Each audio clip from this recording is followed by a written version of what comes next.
it's time for a classic Shy Studios cooking video. And in this one, I'm gonna show you how I make one of my favorite meals. Salmon. My favorite. But first, make sure you wash your hands. Wash your hands, son. Wipe those hands off. Now to actually begin, you're gonna wanna preheat the oven to 375. I also like to turn the little oven light on so I can see what's going on in there. Next, you're gonna wanna get yourself a large oven-safe dish, kinda like this one, you know, Pyrex or whatever.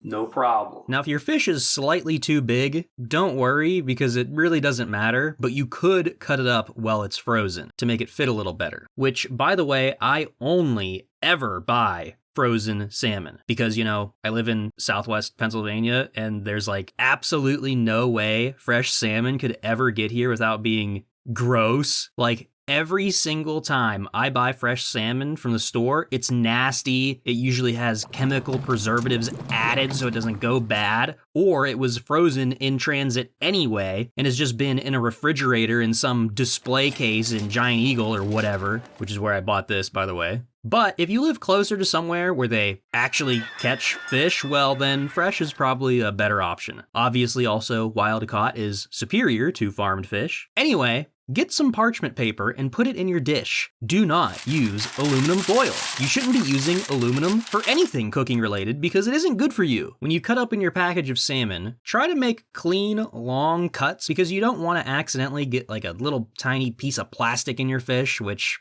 I have done before. Luckily, I noticed it before I swallowed it. Anyway, spray the parchment paper with a little bit of oil and put your fish in there. Probably gonna wanna maybe finagle it a little bit. Now it's time to add a little bit of spice. I'm gonna spray a little bit more olive oil on the fish, and that's just gonna help the spices kind of stick to it. I like to put on some pepper, a little bit of garlic powder or salt, but not too much.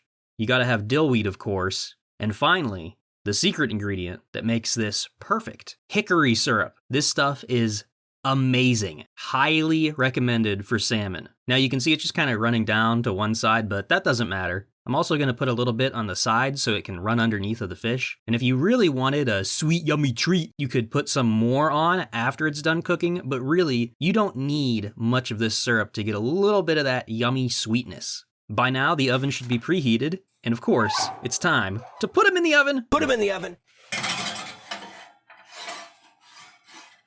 Now set yourself a timer for about 30 minutes. If you have a larger or smaller piece of fish, you might need more or less time. I ended up letting this go for about 35 minutes, and it was pretty much perfect, but I'll get to that later. For now, on to the next step, the green beans.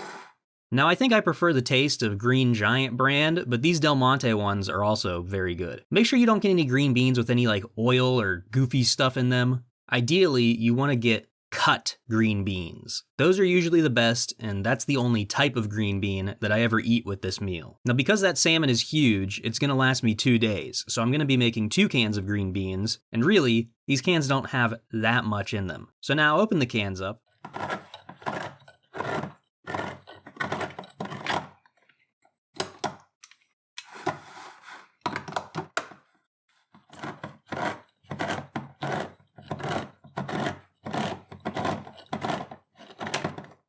Maybe rinse your can opener off a little bit. Keep the top of the lid on so you can easily drain the water out of the green beans.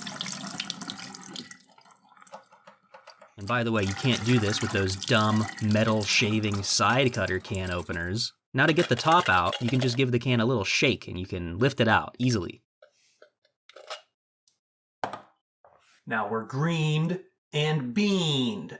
We are green beaned up.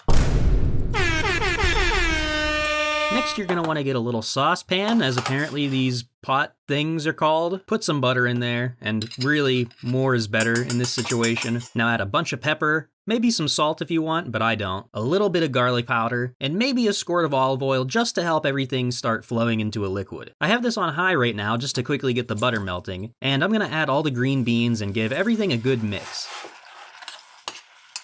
Then I'll put the temperature on low, and the green beans are pretty much done at this point. Just give it a little mix every once in a while till the salmon's done. And speaking of which, it's now been about 21 minutes since I put the salmon in. Now I know it's not going to be done yet, but I want to show you what to look for, so I'm going to take it out and check on it. As you can see, it's no longer floating and it fits perfectly in the dish. If you want to be specific, when the salmon is cooked, the temperature should be about 145 degrees, and as you can see, it isn't anywhere near that. Temperature aside, I can tell just by looking at it that it isn't done cooking. Notice how the top of the salmon just kind of looks like raw, fresh fish? It's kind of spongy if you touch it, but clearly it isn't cooked. So back into the oven it goes. Pop it in the oven. And finally, now for the piece de résistance. Did you hear how I said it? I said it like they say it. These things. These are the goat. These Amy's frozen 3-cheese kale bakes are my absolute favorite thing to eat with salmon and green beans. However, there's other good mac and cheese related alternatives such as these Auntie's boxed macaroni and cheese. These ones are made with normal pasta, but they also have ones made with rice pasta. The Amy's kale things are also rice pasta, by the way. And there's 2 other mac and cheese options. Those would be proper homemade macaroni and cheese and ghetto mac and cheese, both of which might get their own video sometime in the future. You rip it open, throw this away, rip this open, ignore the instructions. You don't want to lose any of the crumbs. And I'm going to just take this out of the thing. I don't like being wasteful, so I like to scrape the little bits of cheese. I'm serious about this, I really do this. So I put this in the microwave for exactly 4 minutes.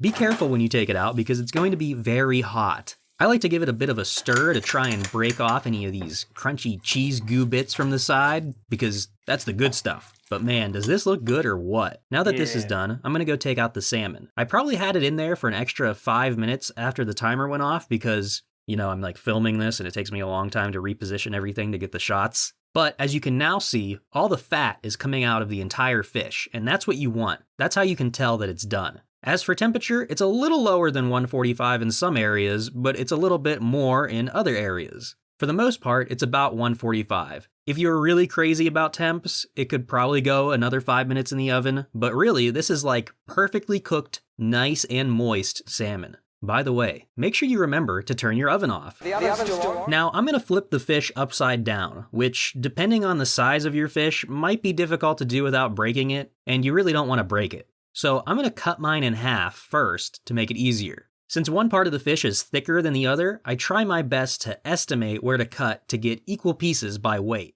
That's my approximate cut line for salmonization. Now you flip it upside down.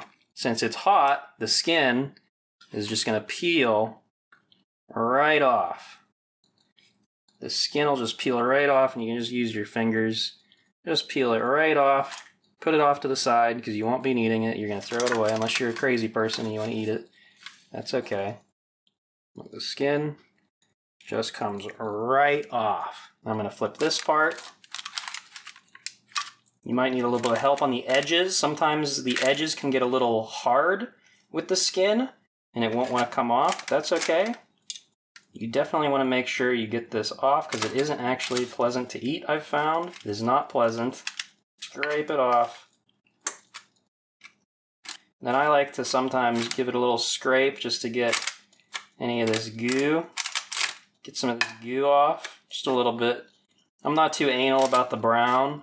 Some people take the brown off completely. I think that it's pretty much fine. Maybe the center brown, it's kind of depending on your fish. Sometimes if your fish is really gross, taking the brown off can make your fish better. That's my fish done. So now I'm going to get it out onto a plate. It's probably going to fall apart when you do this. That's okay. It's okay if it falls apart. So that's my meal for today. Here's another plate for tomorrow. Let me grab this piece. The next important step is collecting the juices, which can be kind of difficult depending on how your parchment paper wants to fold, but just do what you can and try to evenly put the juice on both pieces of salmon. This is the stuff that makes it taste extra good. It has all that hickory syrup and spices from earlier. So I'd say that's pretty much it. And cleanup's easy. There. That's my waste. Right there, just that. That's my waste. And now the dish, I just have to rinse off. It's pretty clean. Totally clean. Now I will evenly distribute my green beans, 50% to each of them. I'm going to take my second plate of salmon and put a little paper plate over top of it and wrap it with plastic wrap. The plate helps the fish to not get crushed by anything when it's in the fridge, and it also keeps the plastic wrap from touching any of my food. Ideally, you want to actually let it cool first, or don't fully wrap it so the heat can escape, but I don't want any stink bugs flying into my food, so I'm just going to wrap it now and put it in the fridge later once it cools down. I love this thing. It's the best. Anyway, that's pretty much it. This is one of my all-time favorite meals. In fact, I eat this so much that I pretty much just refer to this as the usual. And my drink of choice is, of course, this pure leaf sweet tea, but I also drink kombucha a lot. I just didn't have any right now. I love to have a nice, sweet, refreshing drink with my salmon. Of course, I had to reheat everything because by the time I finished filming this, everything was cold. But man, doesn't that look good? Let me tell you, I'm editing this video right now, and I'm hungry. Please subscribe and like the video and post a comment about how hungry you are, and consider joining channel members or donating to Shy Studios on one of the various sites that I'm on, so that way I can afford to buy more salmon. Also consider buying the merch. Hope you enjoyed this, and I'll be back next week with a brand new video that probably isn't going to be cooking related because I don't really do cooking videos that often.